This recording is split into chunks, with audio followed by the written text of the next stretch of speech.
Jared Leto is a man of many interests. Acting, music, fashion, motivational speaking, cult leader, ruining franchises, just to name a few. But is it true what they say? Is Jared just a 51-year-old Hollywood master of none, puppeteering his connections to all the right people to cover his tracks and remain relevant? I was morbiously curious myself, and it turns out those are all valid questions you'll likely be asking yourself after listening to the new 30 Seconds to Mars album. Allow me to be your bridge to the great beyond. The outer darkness is really nice this time of year. That's right, people, it's the return of rock gone wrong. It's nigh, it's imminent, however you want to say it. This time, there's no water to walk on.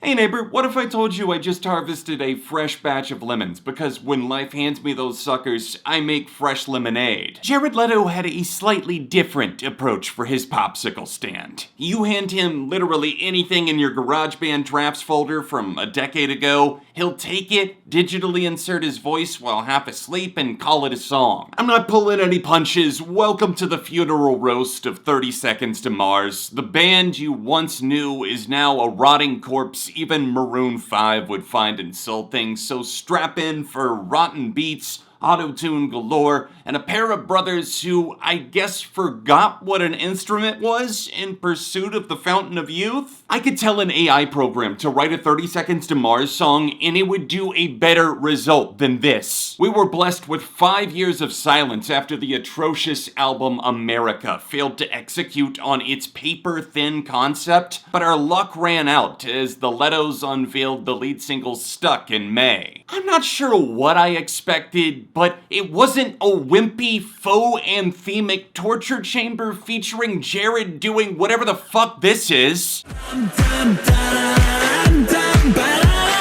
I'm 95% positive the brothers haven't even heard the full album from the way they talk about it. Like, they've made some wild claims about the sounds they've achieved here, and I'm thinking, how could anyone with a pulse see this as an upgrade, a bold new sound, or, to quote them, expect a lot of maturity? Bitch, where? I'm not sure Shannon has more than a moment or two of live drumming anywhere. The guitars that do show up sound like mummified stock music. The abhorrent production would have been out of style in 2015, plus Jared hired top 40 writers to do his dirty work, which is weird for a guy with a raging hard-on for method acting. Can we talk about all the millennial whooping? More than half of these songs rely on some form of ridiculous brain-dead chanting that makes me feel like they had no idea how to finish the song, so they just pull a Black Eyed Peas and make noises in the mic. What we call love these days, kinda fucked up and fake. What we call love these days. Despite the album's long title, which I refuse to say out loud for fear of opening a portal to a multiverse where Jared Leto's Joker got 17 spin-off films, the songs are short and to the pointless, blowing 11 rounds of blanks in just 33 minutes. You would think shooting a machine gun at a row of bottles, you're bound to hit something, but they don't even get close, and it's so hilariously baffling watching them play pretend. The lyrics are filled with red flags, like on Avalanche when Jared sings, "Never say no, never ever get to Neverland," because that's a normal thing to say. I got high, I came down, I called you, I'm not proud to miss calls, I'm done now. I'm done now. Okay, toddler, you are not a serious person. I don't know how this happened, but they sunk below the impossibly low bar America set.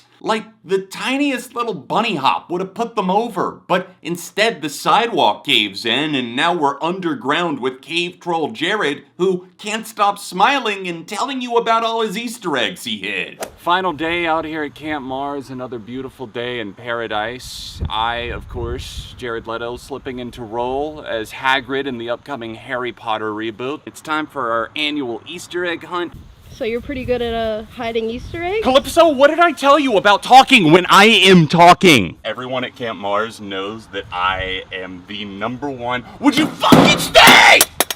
Are you still recording? Of course. Okay. Ceremonial last egg here in partnership with Airheads. I'm kind of the genius mastermind behind hiding eggs in hard to find locations. So good luck finding that, guys. And have fun out there at Camp Mars. Calypso, cut that shit. It's like he thought he would be so self-aware by singing the names of past albums like This Is War and A Beautiful Lie in the new songs Wink Wink, I'm Running You Over with an 18-wheeler, did you catch that? Every song sounds exactly the same the further you go. I feel like I made a wrong turn in a cave and now I'm stuck. Help, step bro Jared, I'm stuck. And he comes in just like brum bum ba da da dun dun. Time to rise up again, kings and queens, the dreamers, dreams, warriors, scream. Oh, did I not mention Dan Plastic Vibes Only Reynolds was a producer? Aha, you knew. You're smart. Of course you saw the formula from a mile away. It's the end of the world rides the limp dick of every top 40 group from Imagine Dragons to Maroon 5 and Post Malone, resulting in a total theft of joy. It's not like the lazy ass fake deep album cover or the dollar store song titles were giving me any semblance of hope. I mean, there's two songs with nearly identical titles. Is it Love These Days or Lost these days? The album's pulse completely flatlines after Stuck, which, if I had to say something nice about it, it has some tempo, but everything after that is void of energy. D-O-fucking-A. To say this album has maturity, evolution, or flow is to say Donald Trump is a humble athletic scientist. Truth is AI generated in the Leto's House of Cards, killed by its own creator in pursuit of more material to brainwash island cult members, allegedly. Wait, you forgot about Camp Mars? Say it ain't so! Hit the link in the description below to find out more about this all-inclusive $20,000 getaway that includes a fireside NFT pep talk with Jared, drumstick carving with Shannon, and a lifetime pass to come crowd the stage with all the other moms,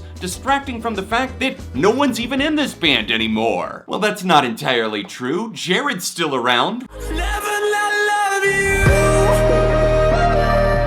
Here's the headline. Lovey-dovey, ooey-gooey 51-year-old writes most generic ballad of all time about how he'll always be there for you. Even if you can't see him, he's probably still there in hiding watching somewhere. The album's ballad falls on deaf ears after a seasick journey through the first 7 tracks. But a fucking piano ballad gushing like a teenager crying into a diary? Shannon steals the mic for Midnight Prayer, much like Remedy last time around. But the key difference you might not see if you're not looking closely is that the new one is actually a flaming dog turd. We both know I should go home. That's a no-go.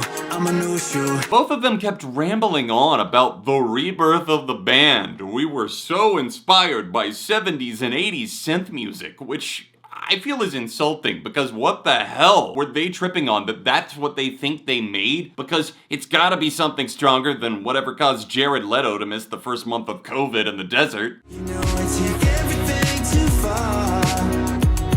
Insanity.